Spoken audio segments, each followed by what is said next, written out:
Asosiasi Provinsi PSSI Sumatera Selatan menggelar kongres biasa bersama dengan pengurus Asosiasi PSSI Kabupaten Kota di Sumatera Selatan pada akhir 2023. Dalam kongres biasa ini dibahas beragam program kerja yang nanti akan dilakukan pada tahun 2024. Di tahun 2024 nanti, Asprof PSSI Sumsel mengingatkan seluruh asosiasi PSSI Kabupaten Kota untuk lebih aktif terutama dalam hal pembinaan pesepak bola muda di Sumatera Selatan.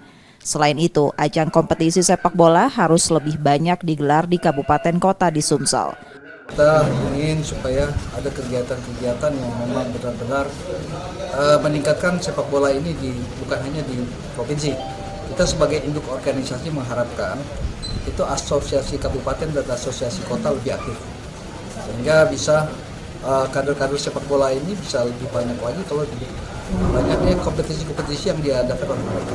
Jadi kita mendorong mereka.